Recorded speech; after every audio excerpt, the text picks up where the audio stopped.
Ladies and gentlemen, welcome to the final live SHOUTCraft Clan War of Season 2, brought to you by MLG TV. My name is TotalBiscuit, and it's my absolute pleasure to bring you this match, and it's going to be a good one, that I am absolutely assured of.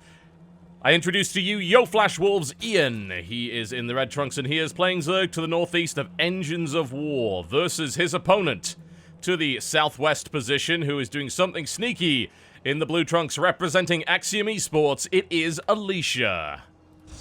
And down goes the pylon, taking direct control of the Draken Cannon almost immediately. Although you do notice that Ian is taking a non-standard route here with his Overlord. You can notice that Alicia is looking for it. If he finds it, and the Overlord is still in range, this could be potentially a disastrous start here for Ian. He gets a little bit of vision, but as you see, Ian darts away, and no cannon fire. Oh, one shot. He's managed to find it. Is he still in range? I think Ian's about to be out of range. He's out of range. Ooh, what a tense start to this series this is. Ian gets out of there with the greatest of ease. He was literally 5 seconds away from potentially losing that match in the first few minutes as a result of that little cannon play there by Alicia. But Zerg players have got pretty smart on this map over the last few months. We used to have Zerg just sort of sending their Overlord right across the center of the map, and now, of course, they don't do that because they know that the cannon is a big risk to them, and we saw several players scout the Overlord out and shoot it down, and that can be crippling to a Zerg's early game build order. So Alicia scares him away, doesn't quite get that Overlord, but not too bad a start here for Alicia, though you do have to bear in mind that Ian did go for the spawning pool and then the extractor, so he may try to apply some pressure somewhat early on, but this is not a rush. You can go Nexus first against this and you will be okay for the most part.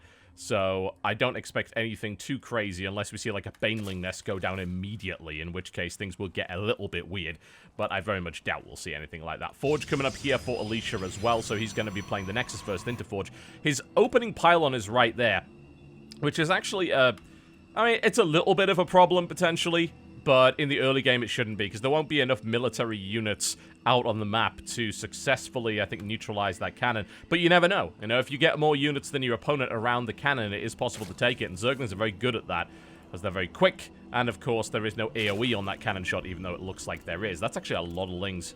He's going up to 12 by the looks of it, and he's getting pretty early speed. So I hope Alicia is able to get a complete wall off here, because if not, then we're going to see a problem. Bear in mind, Ian is not expanding.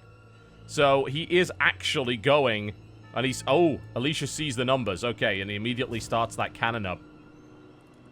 This is actually a very, very unusual opening here from Ian. You generally don't go up, and he's adding another 10. This is literally a one-base all-in play, by the looks of it, against the Nexus first. And, of course, the gateway isn't done yet. There is going to be a cannon up, but we're going to have to see a wall off. If the wall off is done, then that shouldn't be a problem. I mean, is he going to follow this up with a Baneling nest? What is he going to do? Because this wall off is done, and there's a cannon. So Lings are not going to get anything done here at all, by the looks of it. There's a Zealot on the way here as well. Unless there's a gap in that wall, and I don't think there is. Nope, no gap in the wall whatsoever. So Ian is... Yep, Ian now has to expand. This is actually really bad for the Zerg player. So it looks like Ian was hoping to catch his opponent off guard. That didn't happen. That did not happen. The wall off was complete by the time that Ian got there, and the expansion's already up. And we're seeing a 10-worker lead here for Alicia. Now, he did get slowed down just a little bit because of the supply block after losing the pylon there, but this is still a one-base Zerg right now against a two-base Protoss, which is never what you want. And these Lings aren't really going to get anything done. We're seeing a robotics facility being added on nice and quickly here as well, and the +1. One has to wonder if he'll attempt some sort of warp prism shenanigans early. He may, of course, be getting out of safety immortal, thinking, okay, there's going to be some kind of follow-up play. But this is a great start for Alicia. There's no doubt about that. Ian is not in the best of situations. He's sitting on 23 Lings that could have been workers, and he can't do anything with them. So that is very troublesome indeed. It's usually why you don't get as many Lings as that. But Ian took a gamble. He hoped there'd be a hole in the wall. If there was, this would have been devastating. There's no doubt. If there was any way in, these Lings would have ravaged the mineral line, could have ended the game right there. But as it stands, that is not the case, and Alicia is looking pretty good. And we are going to see a warp present play here from Alicia. adding on 3 more gateways behind this as well. Ian does not have a scout of the robo, doesn't want to get anywhere near because he knows there's a photon cannon. He has taken control of all 3 of these cannons, though, so there are very few safe areas for this warp prism to go. So if Ian actually spreads out, and look at what he's doing. He's spreading his lings out everywhere. Not only does that mean he can find proxy pylons, but it also means he's got the vision required to use these cannons to his advantage. So a warp prism play could work here, yes, but can it get around? Can it find a safe path with all 3 cannons having been taken? I wonder if Ian actually saw that warp prism. He may have been in range to see it. In the meantime, though, we're of course seeing a pretty strong economy here from the Protoss. The Zerg trying to catch up, and he's doing a pretty good job of that. I mean, he's relying pretty much purely on lings at this point, and this Zealot actually does not have +1 yet. So, not going to trade as effectively, and indeed it's going to get surrounded and murdered very quickly here, by the looks of it. Oh, cannon fire goes off. Yeah, it doesn't even need that. So where the hell is the warp prism going? And is there any safe way at all to get across this map with this much patrolling going on? If he sees the warp prism and takes the shot, well, the warp prism will survive 1 shot from the cannon, but he's already going to see it leave the base. And Alicia's thinking, well, how the hell do I get out of here? Because he knows all 3 cannons are taken. That shows up on the minimap. What Alicia is doing is he's using the warp prism to actually get those +1 zealots out. And if he gets a good position, he can fight these lings. These are +1 zealots. They'll kill lings in 2 hits. And now we're going to see blink and +2 being added on here. Really, really late lair here from Ian. Now complete. But he's lagging behind in terms of tech. It looks like he's going to want to go for roaches. But more zealots being warped in here, and I think Alicia is probably aware that... Oh, cannon fire goes off. That's a big hit. Now, the cannon, I believe, can insta-gib a zealot. And that's exactly what it's doing here, and that could be a bit of a problem, and Alicia is going to take yet more fire as he goes in here, but he takes control of the cannon, and the cannon is now neutral. Flying units, of course, don't take the cannon anymore. They used to, but we thought that was a little bit broken. Now he's turning... Whoa! Ian got control of it and killed another zealot. Now here comes another warp in here. Oh, the warp prism's taking damage. He really needs to take that back, and he takes it back just before it fires again.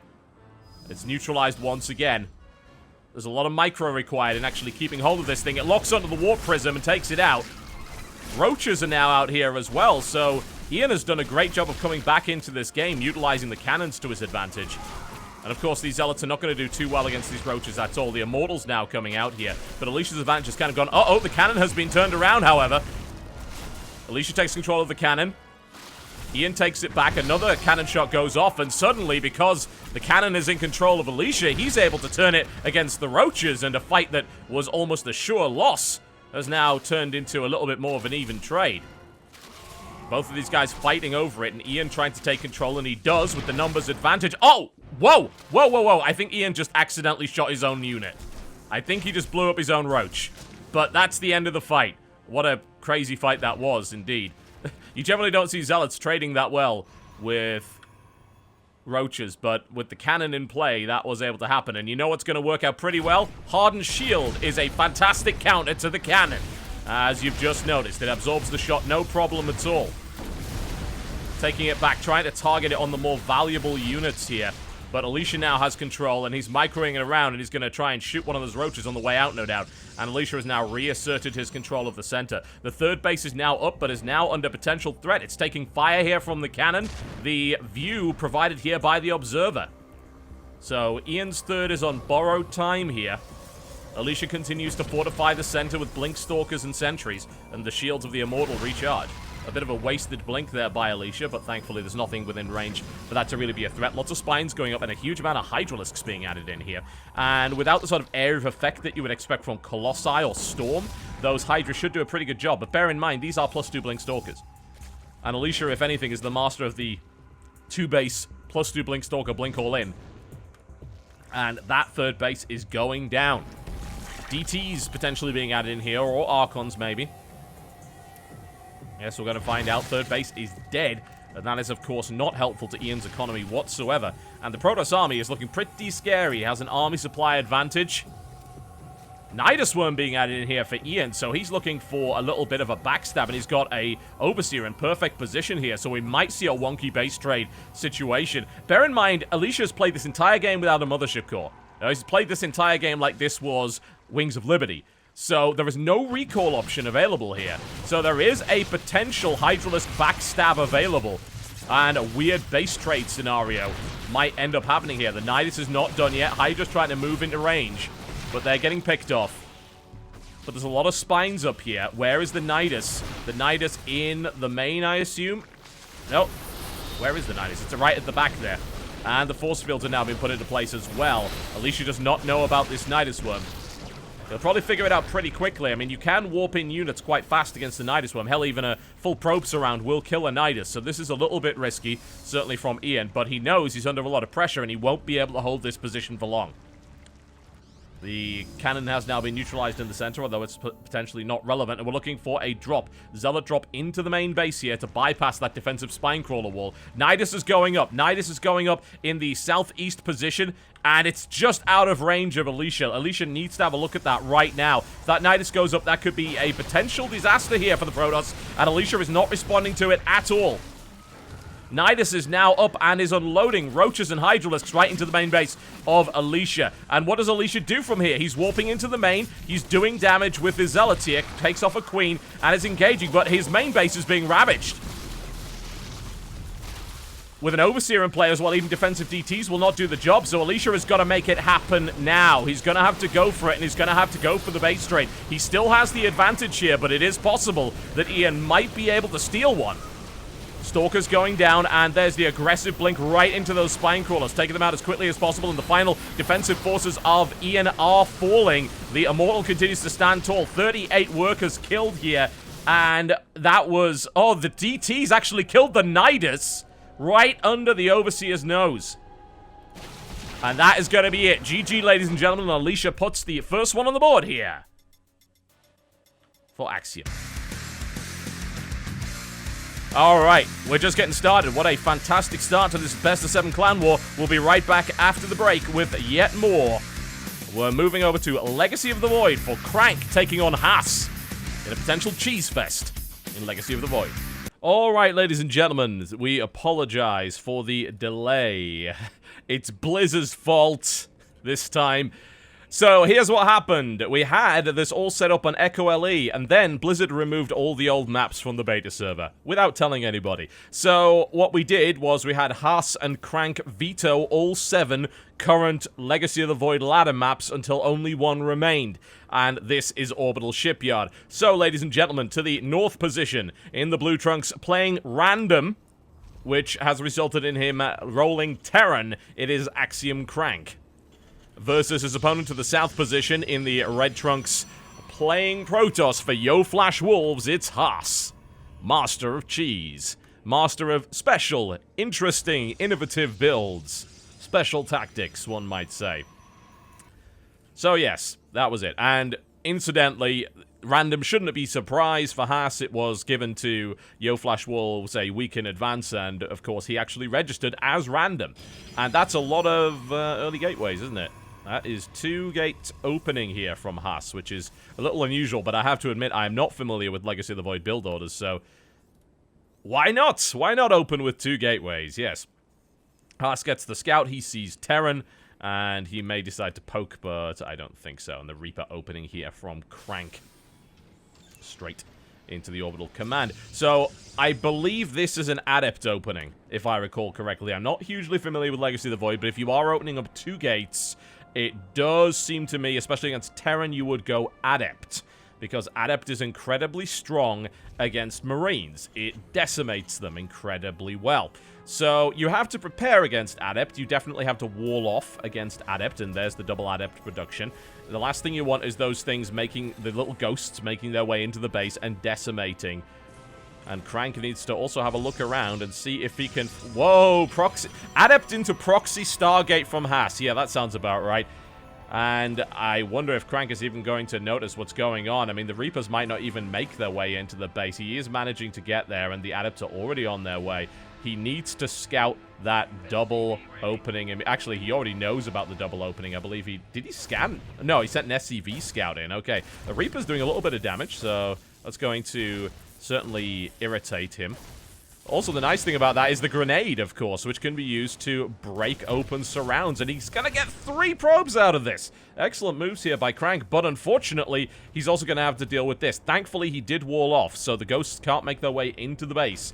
And that's some good damage done here by Crank, but that Reaper does need to maybe get the hell out of there. The Mothership Core is looking ominous, to say the least. Now, the one thing that Adepts are not good at is taking out bunkers, which is why you really have to wall off and bunker up. Usually, in Heart of the Swarm, you don't wall off against Protoss, but you really have to now. The thing is he prepared for what's coming next? He's got a Starport on the way and double Widowmine production coming out. Now, bear in mind, of course, Crank has played probably more Legacy of the Void than most pro gamers, and as a result, he's seen a lot of these build orders, and he most likely is going to figure this one out. He actually sees the Proxy Stargate, and he sees the boost as well, so he knows exactly what's going on there.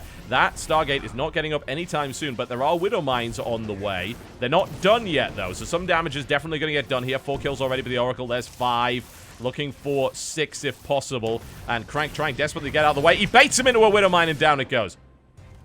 Crank losing 6 workers, but the Oracle is dead, which is always good news. The Reaper died at some point. Not really sure when that happened. The Adepts, again, trying to make their way in, but they're not going to be able to. This bunker will hold very, very nicely here. And that also means he can finish off his Starport. One has to wonder what he's going to do with that. I am curious. It looks like he might go for a Widowmine drop because he's just produced 4 Widowmines in total. And these Adepts are actually making their way back to base. And Huss showing no signs of expanding. I mean, you know, he's dedicated a lot to this. He's adding another gateway, and now comes out his expansion. And the expansion for Crank is already done. You know, he's already mining from it. So this is going to be a nice advantage here going into the rest of the game. So far, all of the aggressive openings from Haas have been shut down reasonably well. Damage was definitely done by the Oracle, but was it worth it? You know? And good move here by Haas, realizing the possibility that a Widowmine drop might come in. So he's going to use the Oracle in order to detect that potentially. So that's a really nice move, you know. If he didn't build a second one, he was very, very vulnerable to a Widowmine drop, and I think he knows that. The SCV is working pretty well here, and another pylon being put even closer. So Haas definitely wants to continue the aggression here, and here comes the drop. That's going to go unscouted, but I mean, there's not really a lot of defense here. There are a couple of Adepts. The Adepts are not going to kill those Widowmines all that fast. If I recall correctly, and please tell me if I'm wrong, Widowmines are an armored unit, and the bonus damage doesn't apply. So he might do okay, but there's 3 Stalkers being warped in here, so I think he knows exactly what's going on. I think he knows, and it makes perfect sense. I mean, he saw the Widowmines, and he saw the Starport going up at that time, so it does make sense. He's going to go for it. I mean, this is a 4 Widowmine drop, so you're not going to be able to clean things up that fast. And there are the shots going off, and that's a decent number of workers killed. Maybe not as many as he was hoping for, certainly. And there's the revelation. It looks like all of those Widowmines will be killed off. I don't know if that was worth the investment. I'd say it probably wasn't with the number of probes killed. I mean, with 4 Widowmines, you're going to get something. He's actually going to kill this. This is hilarious. There's no effort to defend it. I think Haas is actually going to move out and finally stop that pylon from going down. Because that would be kind of embarrassing. This SCV has been doing a great job working on that. Crank going in with another 4 Widowmines. Okay, that's fancy. And I guess you don't expect a follow-up Widowmine drop. And the Oracle is out of position, so that actually will work, surprisingly enough. The SCV is running for its life. Wants to keep that alive. And a few aggressive Stalkers moving forward here. But there's pretty much enough defense to hold this. Now, the follow-up Widowmine drop is absolutely unexpected. You don't expect your opponent to invest 4 Widowmines and then invest another 4 Widowmines to try and do the same thing. And he's going to drop 2 at the natural here, and he's going for 2 at the main. Immediate reaction here from Haas. And the Widowmine has devastated that mineral line. There's the detonation going off, and I think he'd actually want to pick up and run here. But look at this. Blink Stalker right into the base alongside the Oracle, and reinforcements coming in for Crank to try and drive this away. And he should be able to push it back, but not without taking some damage. Great Blink Stalker micro here, but he does lose one, and they're forced back into the corner. Look at that Oracle, absolutely devastating the workers here. And it's going to kill a few Marines as well, but the Oracle gets focused down, and Crank throws it back. He does take significant economic loss, but his opponent did as well. And there's no detection there, so a second detonation goes off, and there's the lock, and another 2 go down here. So Crank's follow-up Widowmine play worked well, and there's no detection now. The Oracle died, so Haas has no way of clearing out these Widowmines. Man, if he actually disabled this Starport, that would be incredible. If he could, but it looks like Haas is going to go back to base, but what's he going to do? I mean, he can't see the Widowmines right now. And there's another burial. Crank putting it in a sort of odd position here. And he's also using Widowmine micro here to try and get the best possible detonation, and Haas gets there, he finally has the cannon up, but there's another shot going off here for the Widowmine, and this expansion is now useless, and Crank has managed to catch up significantly in terms of economy, and now has a pretty large army on the way. Oracle being built. Of course, this actually might get killed. It's entirely possible he's not chrono boosting it. If Crank goes for the starport right now, he can kill it. But looks like he's not going to go do that. He's scouting, he's going to fight. Yeah, he finds the pylon. He wants to kill that pylon off first. Alright, that's fair enough. But the Oracle is being built for detection. He realized he takes yet more damage. Haas loses another Stalker here. And there is this Widowmine just sitting here making sure that... There's actually two Widowmines here. Like, he's building probes, but as soon as they get built, they're immediately killed by the Widowmine. So the attempt to bring more probes into the mineral line just isn't doing the job here, and this Widowmine might even get another shot off. Oracle's on the way to detect it, and there's the detection, but it doesn't see these two. So this is not ideal, and it doesn't have the energy to detect any more Widowmines. That's a lot of investment here, and Crank is looking good. He's got a decent-sized army, to say the least. Look at the supply. It's 48 to 88 right here as Crank continues to march forward. And I think he should have this one.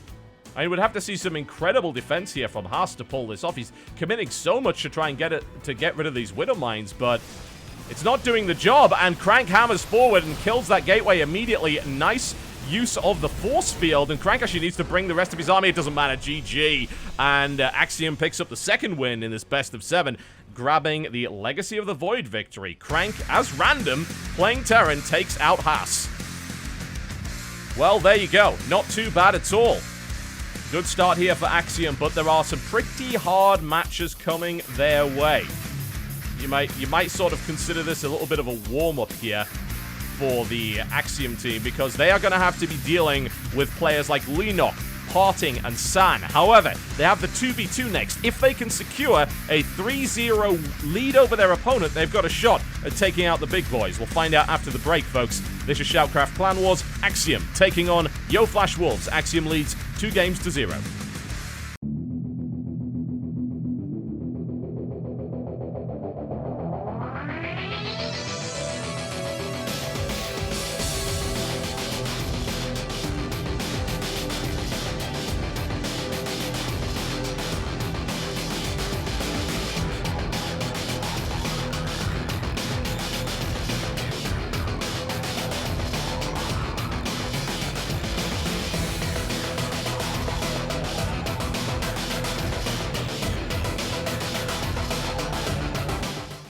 Alright, ladies and gentlemen, welcome to Ice Realm, and it is my pleasure to bring you in the blue trunks, representing Team Axiom, Crank once again playing his favored race, Protoss, with his teammate Hart, also playing Terran in the red trunks.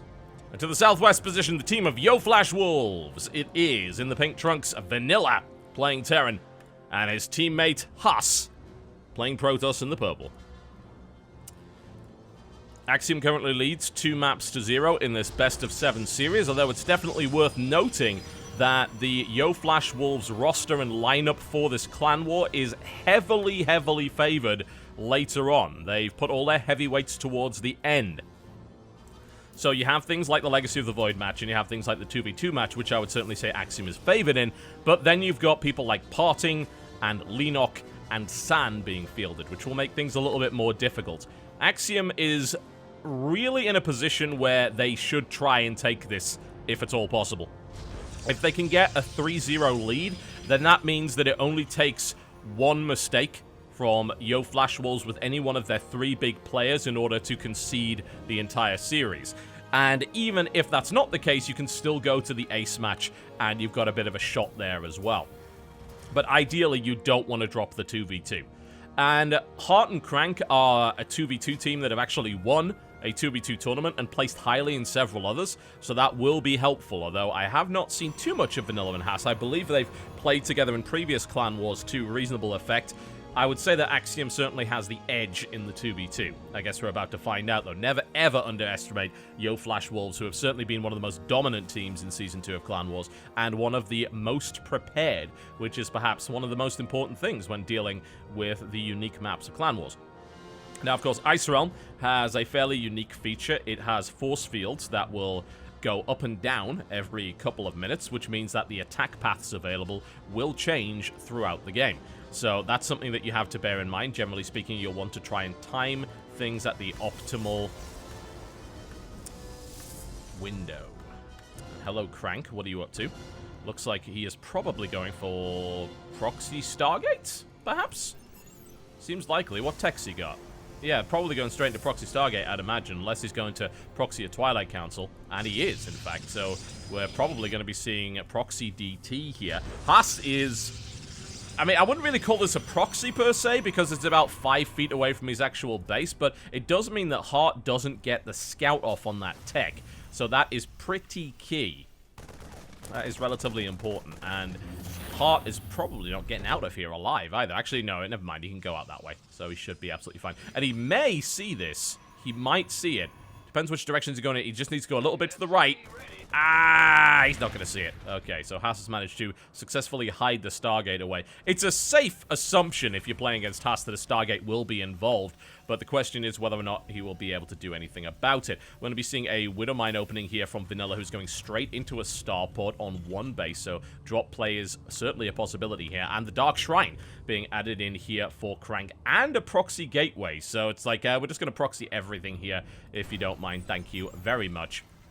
And Haas has a look around. He scouts the base, but he doesn't see too much. And the probe gets shut down before it gets to see anything else. So he's probably going to be a little bit suspicious, I would imagine. I'd be thinking, hang on a minute, you're probably hiding some sort of tech somewhere. But he's not going to be really aware of exactly what at this point. Haas going for a Phoenix build here, which is interesting. I mean, if you want to shut down early drop play, that's a good way to do it. And if you build up enough Phoenixes, of course, in 2v2, you can actually do almost anything. It's a little bit ridiculous. You might be surprised to see that, but we have actually seen that a couple of times in Clan Wars, where the Protoss player has committed to just building nothing but Phoenixes. Doesn't look like that's what Haas is going to do, because he's adding on 2 more gateways in the Twilight. And Haas is having a look around and seeing what he can see. And Hart is actually going to find that proxy. So that is useful. No DTs as of yet here for Crank. 2 more now. 2 are warping in at the moment. And they're hunting down the Mothership Core, which is a nice little move, but the Photon Overcharge has been used to drive them away. Here come the DTs, and Vanilla doesn't see it. Walks right over the supply depot. Alright, potential damage is certainly going to be done here. We're going to see that Mule go down almost immediately. The second DT moves into the other mineral line that's going to stab away and do as much damage as possible. See what he can actually get done here. Of course, there is a Terran play, which means a scan is available. And Crank is actually going for the Pylon, which is an interesting choice.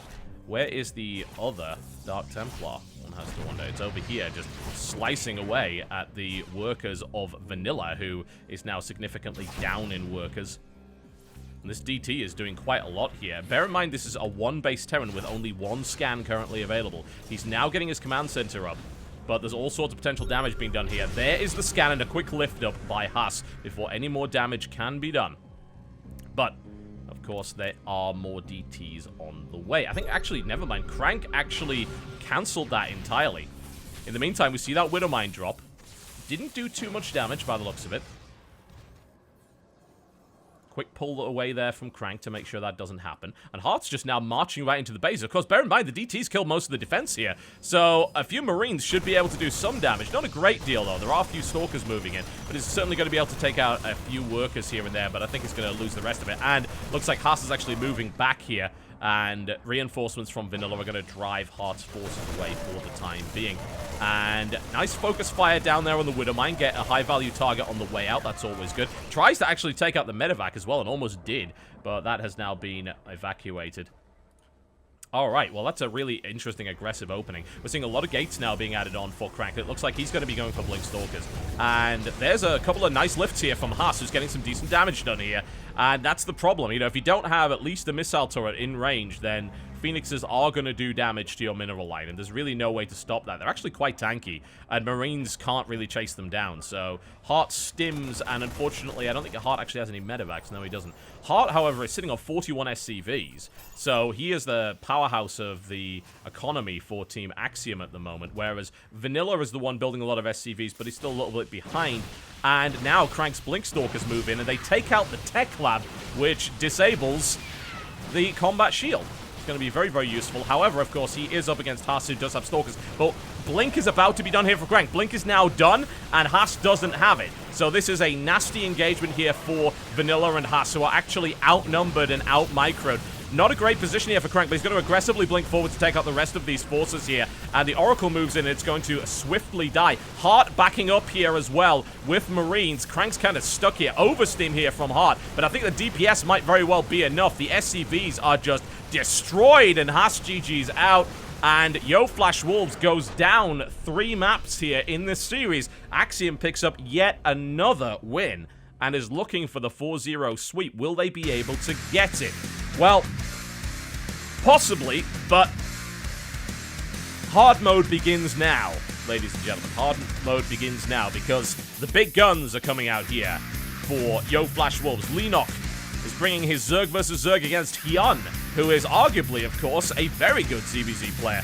Can Hyun close it out 4-0 for the final live clan war for Axiom, or will Lenok begin the comeback? We'll find out after the break.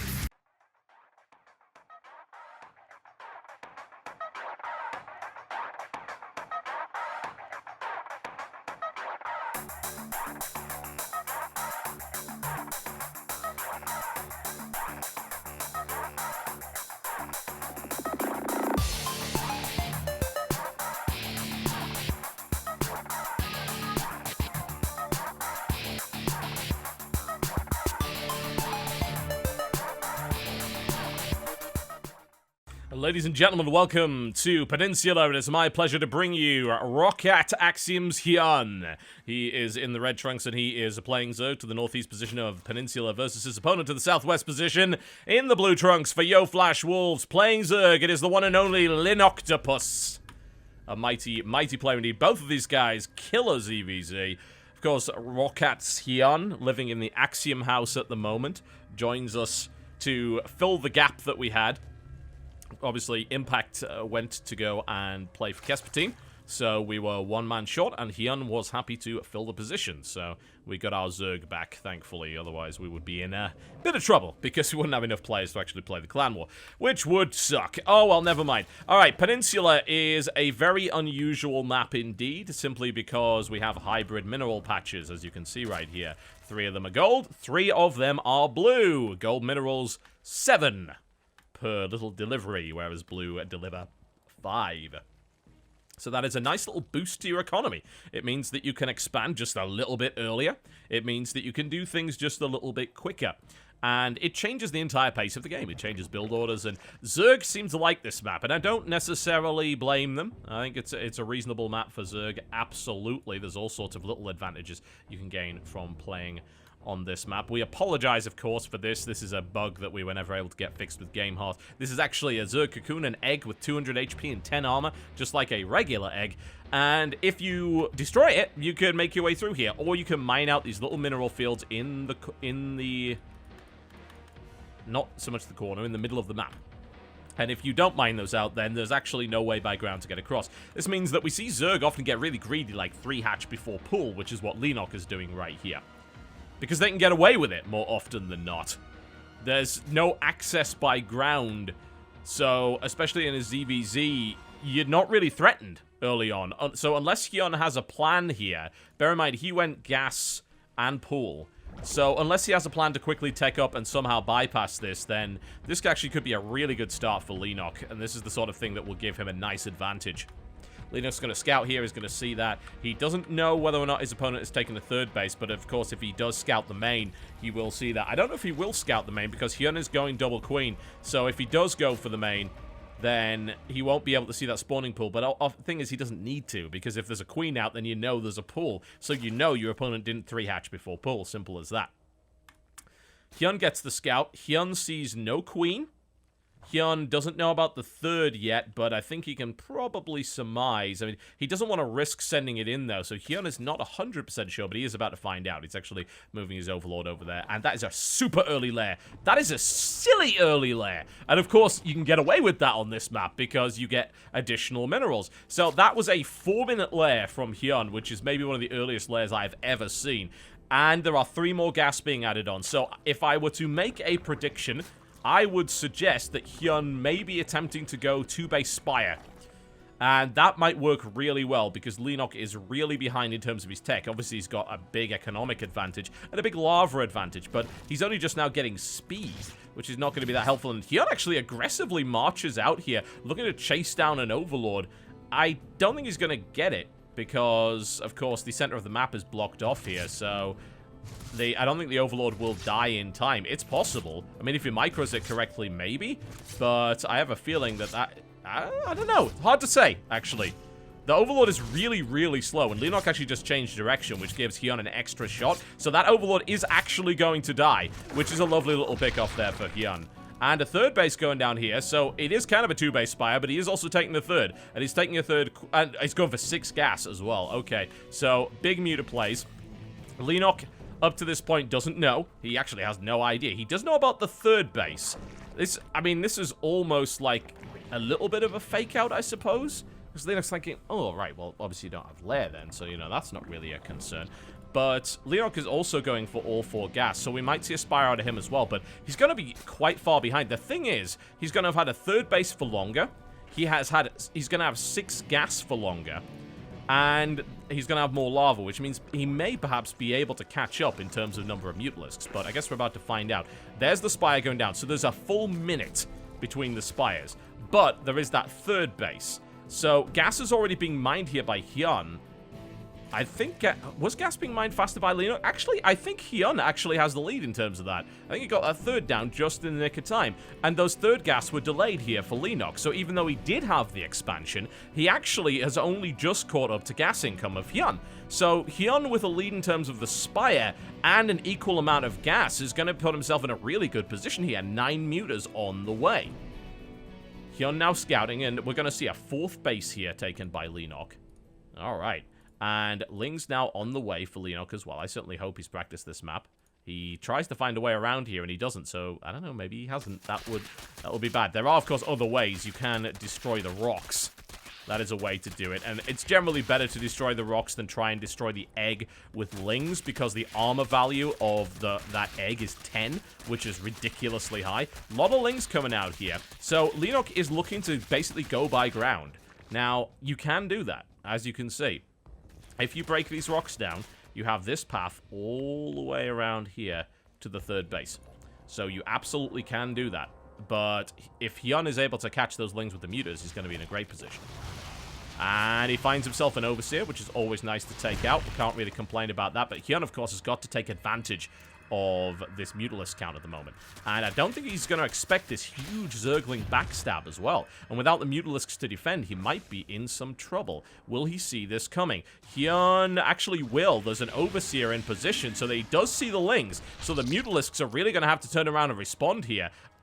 Oh, please tell me he saw that. He's actually going to commit anyway. He can't defend against that number of Lings. I mean, he just doesn't have the units for it, so he could end up losing a lot here. And now he's turning back, but it is a little bit too late, as Lenok is able to move in with a huge number of Zerglings. There are defensive Zerglings moving in, but that's outnumbered. 11, 13 workers killed. All right, he's attacked from both sides here. 15 drones killed, and he's now making his way into the main as well. This is absolutely devastating here by Lenok. Completely unexpected backstab. The economy of Hyun is devastated. Now, Hyun, of course, does have a Mutalisk lead, but he's got no economy to rebuild anything. And there's 8 more on the way here, so Lenok, it looks like, has pulled the unexpected, and Hyun is now in an awful position. He's got a slight lead in terms of mutas, but is that really going to matter when your opponent's on 4 bases with double your drones?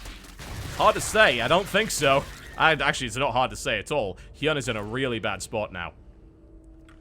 Hyun looks to try and do the damage, but, I mean, this is a great position here for Lenok. This is absolutely not where you want to be. He does have the +1 Carapace upgrade, which might help, but he's also got Transfuse coming in here as well, and Hyun is losing the fight, and that, I think, is going to be game. Lenok, with that excellent Ling backstab, is able to make it happen. Hyun does not stand a chance in this fight, and I think he kind of realizes it. He's able to take Lenok's muta count down almost 0, but he knows he's over. GG, and Lenok, with an excellent little move, puts one on the board here for Yo Flash Wolves. Well, there you go. Lenok obviously knew what he was doing.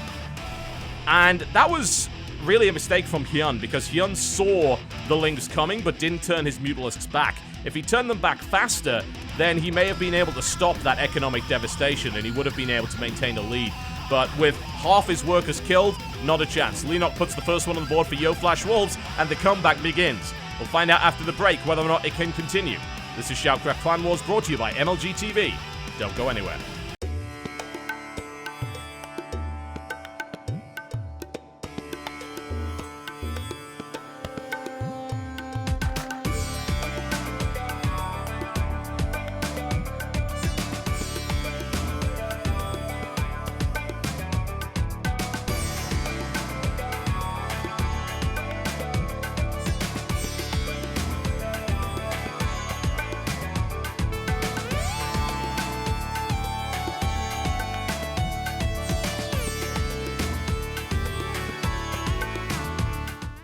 Alright, ladies and gentlemen, the comeback has begun and is looking likely to continue because we have to the south position in the blue trunks playing Protoss, the terror of Flash Wolves himself, Mr. Soul Train. It is Parting versus his opponent to the north position in the red trunks playing Terran. It is Axiom Heart, who is going gas first. Alright, interesting opening here.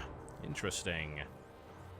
Don't see a lot of gas first these days. Sure, you see 12-12, absolutely, but that's barracks first. This is gas as quickly as you can get it. So I am interested to see what this is going to be all about. Could be really, really early Widow Mines, but one way or the other, he's going up against Parting. Now, TBP is not really the strong suit of Heart. He's not terrible at it, but his specialty is TVZ. Parting, his specialty is just murdering fools. It doesn't matter who they are. And if I recall correctly, his wins against Terran recently have been absolutely dominating. So Hart is going to have his work cut out for him here in order to try and finish this series off. And it was a good start for Axiom. They managed to get all three of their opening games, which they really needed. But now the big guns are out, and Hyun was not able to manage it against Leenock, which, of course, was, I would say, on paper, the match which they were most likely to take from Flash Wolves out of those three. This match is less likely, and then you also have the match against Sun, which is Ryung, if I recall correctly, which is also less likely, especially considering Ryung's TVP is not particularly good. So, at this point, we may very well, on paper, be looking to go to the Ace match, and we'll see how that one goes. One way or the other, we should have an exciting series. We've already had a really great series up to this point, and what is Hart up to? Well, Hart, of course, is scouting to try and find his opponent. He's going to be able to find him pretty quickly. He goes straight across the map, and he's going to be able to scout him out quite fast here, which is good. You know, it's good to be able to do that in Sun Cross. He got a little bit lucky.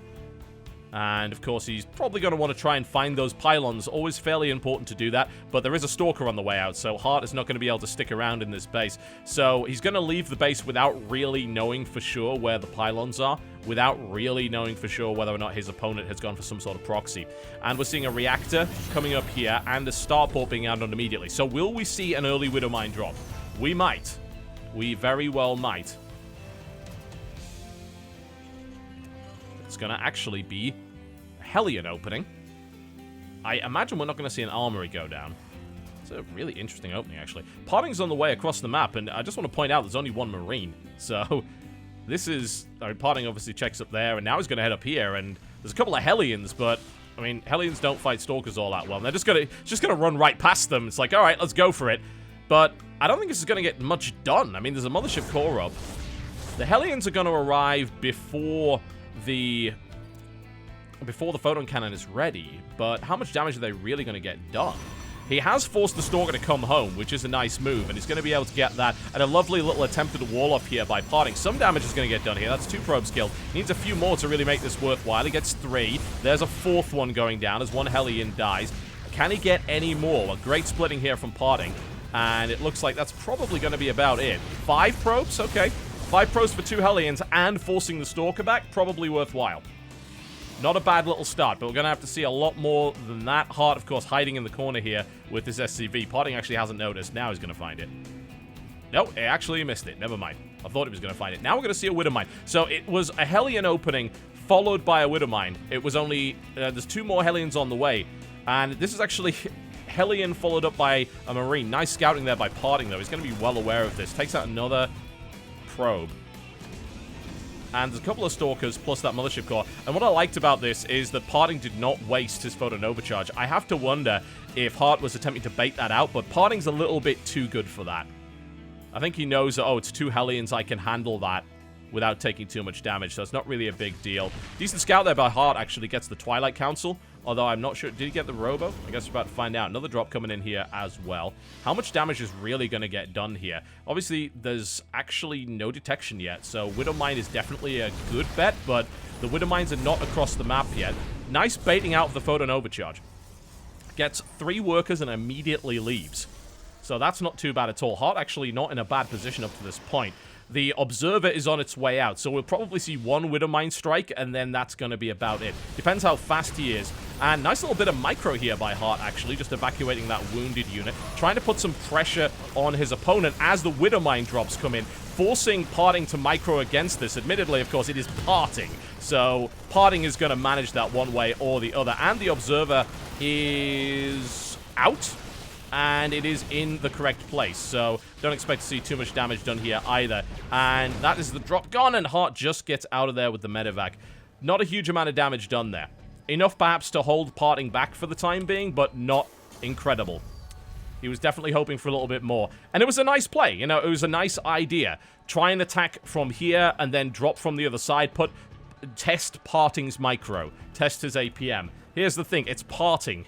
His APM and his micro is pretty much about as perfect as you get. And Parting's trying to hunt this medevac down, but a nice little juke there by Hart is able to get that out of the way. Ooh, that is a risky proposition. You probably want to back off with that tank at the moment. Don't want to have that exposed. Hart is now transitioning into Bio-Tank, which is unusual, certainly, I think, against Protoss. You generally don't see a lot of that. 2 base right here for Parting at the moment. Blink is done, and that's really all Parting ever needs. But, of course, tanks and Marauders are a fairly good answer to Blink Stalkers, assuming you can keep the tanks protected. That's the main problem.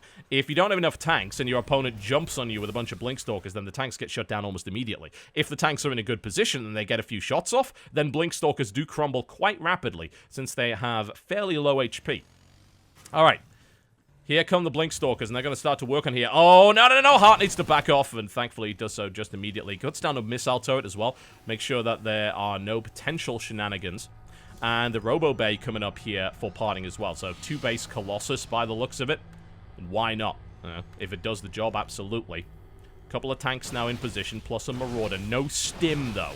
And there's going to be no stim done for a while. Admittedly, Parting does not have any warping capability at the moment, but he is bringing a Warp Prism across. So if Hart thinks he's safe, he might want to be a little bit careful. And we see that he's working on the debris here.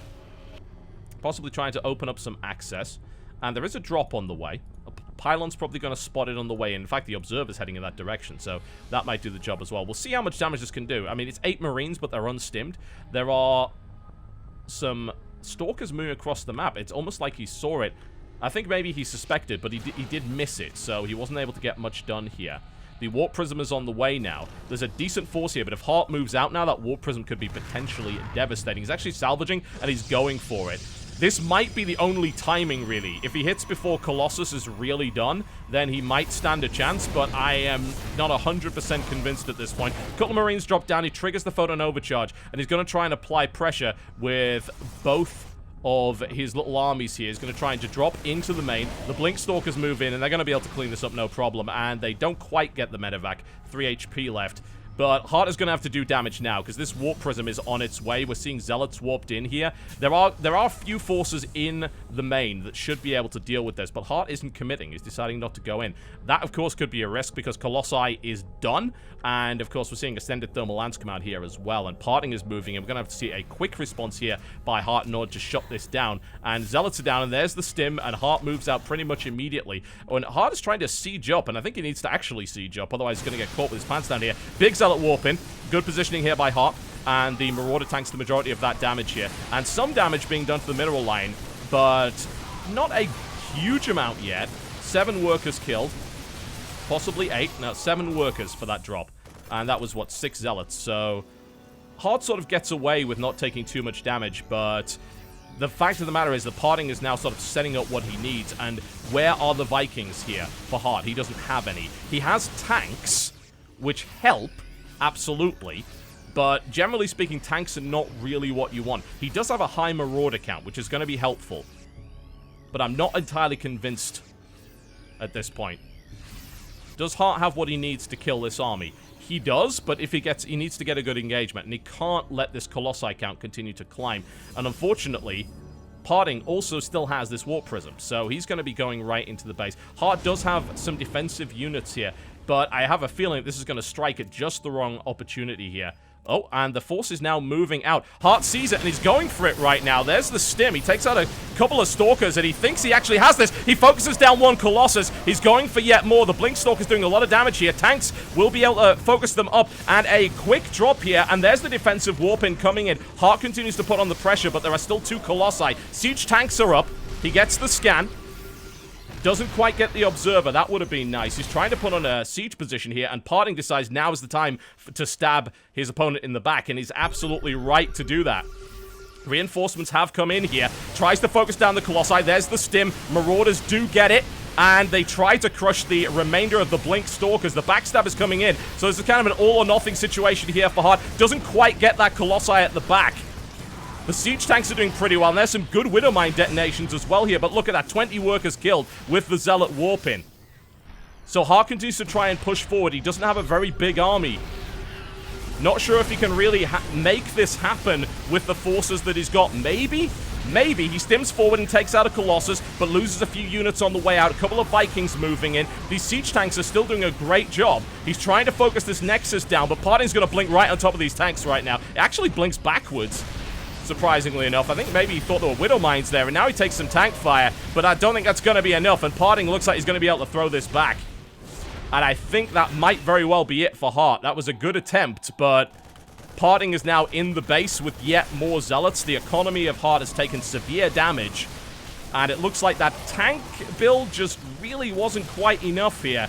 And Parting is looking healthy. I mean, he lost almost no probes in that, and the Nexus did not go down. If the Nexus had died, then perhaps Parting would have been in a worse position there since he couldn't use those additional probes, but now Hart is pretty far behind. That said, the army of Parting is surprisingly small. There's only 1 Colossus, and there's still 13 Marauders available for Hart. So it looks like the bank that he built up is still reasonable. There are only 2 Zealots. There's no charge. DTs are being warped in. A 3rd base is going down, so maybe, just maybe, Parting got a little bit greedy.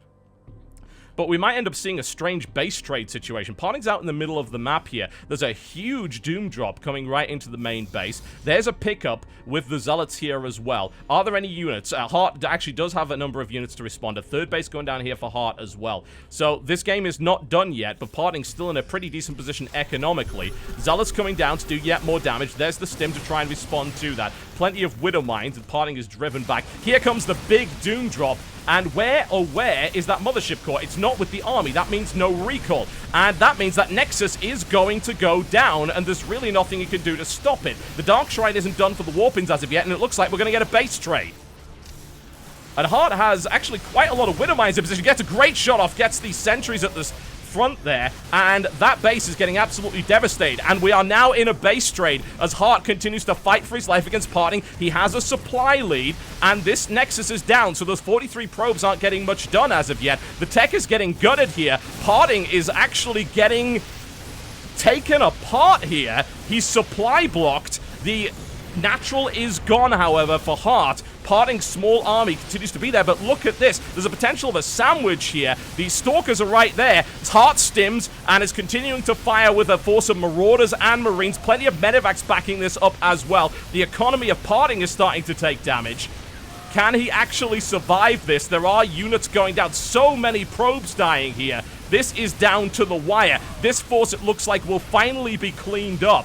But look at this. There's the stim. Nice little evacuation. Hart looking to drop right on top of the Colossi force. Widow Mines being put into position to try and take them out. And no detonation. Hart continues to stim forward, trying to take out the Colossi. He's got them at the front. Lovely micro right here by Parting, however. Parting trying to take him out. And can he do it?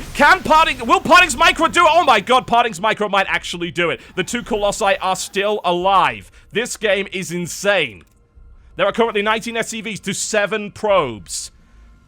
Parting microed his Heart out and actually kept his Colossi alive, but Heart has a third base established, and Heart continues to push forward. Heart is actually in the lead now. He has an economic lead, and he has an army supply lead, and most of the key tech of Parting was destroyed. The Robo is down, so no more Colossi, but 2 did escape, thanks to the impeccable micro of Parting. But Heart has yet another army ready to go. Will he be able to close this game out, or can Parting make the comeback? If anybody can make the comeback in this position, it is Parting. That's a Marauder-heavy army, but of course, with that Colossi Warp Prism micro, if he doesn't get some Vikings out, and he is now finally building one, then he may not be able to actually kill the Colossi. That would be ridiculous. Parting continues to push. Continues to try and put himself in a defensive position and is rapidly replenishing his economy here. Gotta see a couple of pylons go down, but that Warp Prism could end up being key in this engagement. The Warp Prism could save the Colossi, and the Colossi might be enough. Heart's thinking about engaging now. Maybe he's engaging a little bit too soon. And both of the Widow Mines taken out before they're able to get anything done. There are more Widow Mines, admittedly. Observer being brought into play to try and deal with that. Nice little blink forward here by Parting to try and do some damage. There's the stim forward. He takes out one. He needs to watch out the impeccable force fields right here by Parting. Heart is trying to get the wraparound. Will he be able to do it? But reinforcements coming from the back, and he's trying to focus down the Colossus. He gets one. He's trying to get the second one. He's trying to focus it down. Can he get it? Can he get it? GG! Ladies and gentlemen, Heart takes it against Parting in an absolute nail-biter, and Axiom takes it 4-1, and Heart actually does it. Heart defeats Parting in a straight-up macro game to finish things off in a 4-1 victory for Axiom, down to the wire. Wow, incredible play.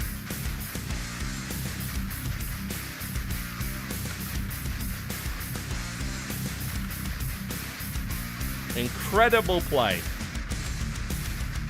from both players. That was an amazing game. That was awesome. What a way to finish the Clan Wars off. What a way to finish it. That's absolutely fantastic. And obviously it's nice that my team won, but that was an amazing game to finish things off. Absolutely phenomenal.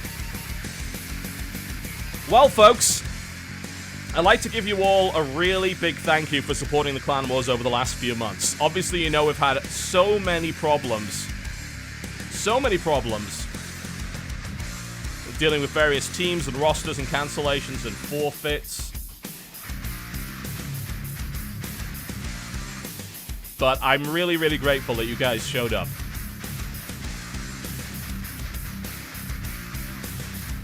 Well, what can I say? Thank you very much. There will actually be one more.